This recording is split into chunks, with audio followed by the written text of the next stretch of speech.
Ang iisipin ng iba ay dahil daw sa pinagpalit siya ni Joy kay Kalingap Dan.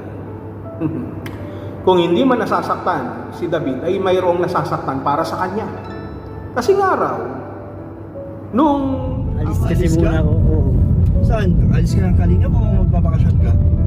Ma'am, hindi ko alam kung makakabalik pa ako or kailan ako babalik.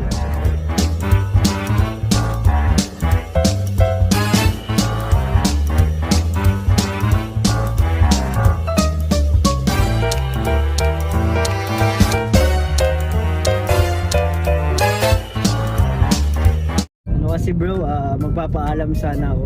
Yun yung ano? Kaya mo pala ako interview. Akala ko kung ano. Papaalam ka pala. Oo bro, kasi ano naman, matagal tayo nagkasama dito sa Kalingap. Oo, simula umpisa ko. Mula umpisa, magkasama na tayo. Hanggang sa kung ano man yung narating natin ngayon, di ba? So, Anong paalam ba yan? hindi parang alis kasi Alis ka? muna ako. Oo. Saan? Alis ka ng Kalingap o magbabakasyon ka? Ma'am, hindi ko alam kung makakabalik pa ako or kailan Bakit? ako babalik. Saan ka ba pupunta? O Manila ako eh.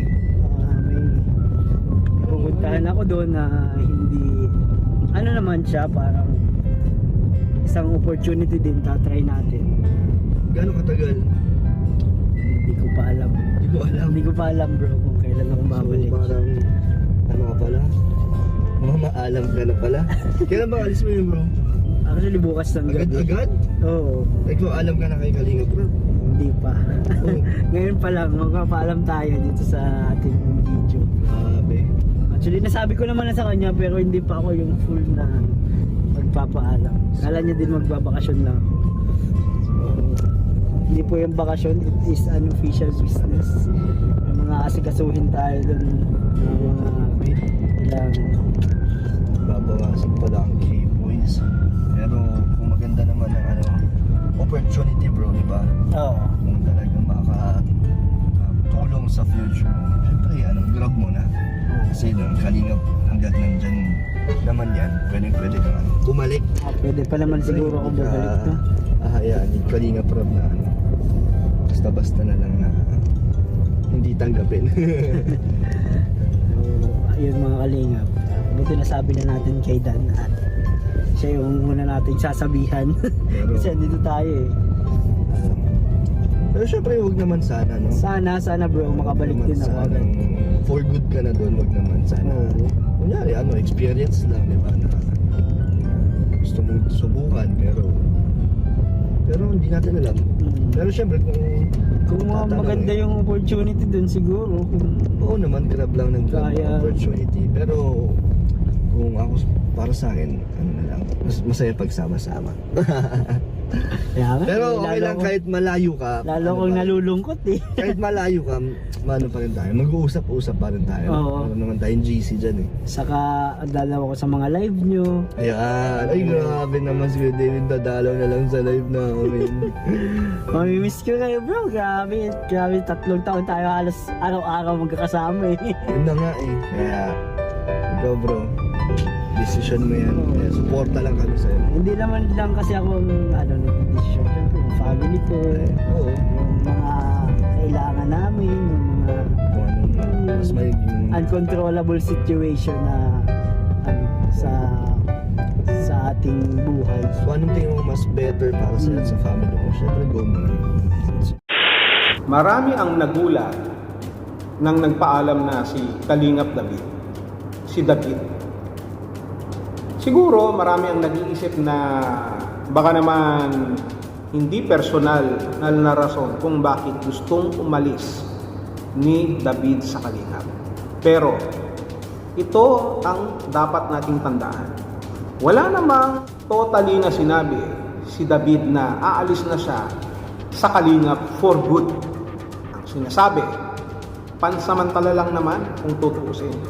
Muna, aalis daw muna. Ibig sabihin, may tendency na bumalik siya agad, may tendency na matagalan, pero wala siyang sinasabi na goodbye Kalingap na talaga siya forever. Sapagkat walang forever.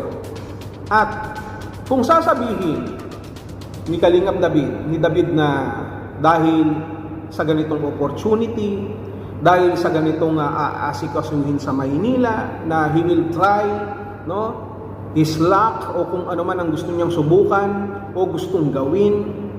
Kung tutuusin, sa totoo lang, in real talk, no, although hindi natin pinapakialaman ang kanyang rason, no, it's his personal, wala tayo doon.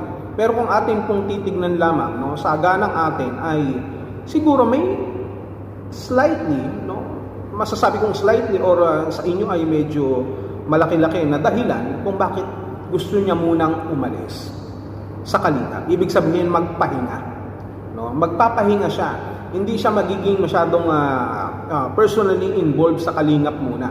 Although, syempre, nandiyan ang kanyang puso dahil sabi niya nga ay matagal siyang nasa Kalingap at hindi madali ang kanyang pagpapaalam na sinabi niya rin naman kay Kalingap Dan at kay Kalingap Rab. Sabi ng iba at ang iisipin ng iba ay dahil daw sa pinagpalit siya ni Joy kay Kalingap Dan. Kung hindi man nasasaktan si David ay mayroong nasasaktan para sa kanya. Kasi nga raw, nung ang mag-partner pa lamang ay si David at si Joy sa Joybit, ay parang hindi naman daw payag itong si Joy Diwata dahil sa kanyang pananampalataya sa kinaaaniban niyang relihiyon na magkaroon ng collab team. So ang nangyari, hindi nag-work out ang kanilang tambalan. At pagdating dito kay Dan, okay lang daw. Biglang walang bawal.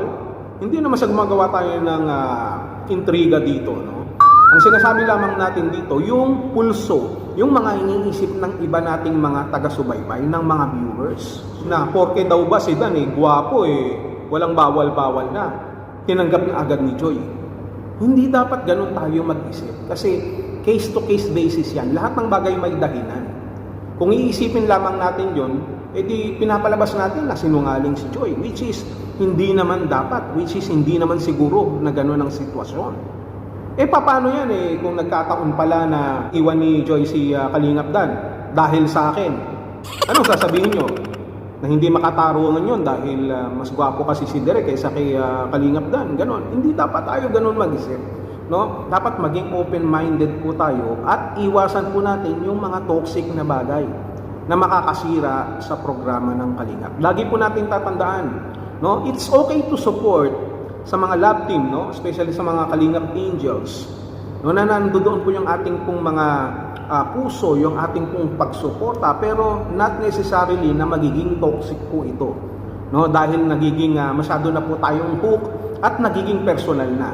Lagi natin tatandaan, ang sinasabi ni Kalingap Rab, ito pong Kalingap Angels o ang mga love team na yan ay ginawa lamang po para mag-entertain, para magpa-good vibes. Pero hindi ibig sabihin na ibibigay po natin ang lahat-lahat.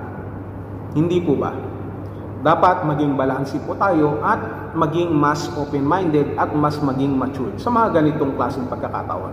Yung pag-alis ni David sa Kalingap sa kanyang personal na kadahilanan ay dapat po nating irespeto sapagkat naniniwala po tayo kung ano man po yan. It's not all about dahil nasaktan siya, na pinagpalit siya ni Joy kay Kalingap Dan o kung ano man bagay, kung hindi dun sa mismong personal niya, sa personal na kanyang kadahilanan na dapat po nating irespeto. At soon, naniniwala naman tayo na makakabalik naman si David. Tama ba? O tama na? Good luck bro. Kung ano man ang naisin ng iyong puso, kung ano man ang iyong plano, kung ito ay makakabuti para sa iyo, go ahead. Kami, ng kasama mo dito sa Kalingap ay nakasuporta lamang sa iyo. Sa kang tunay na Kalingap, Kalingap David. Small but terrible.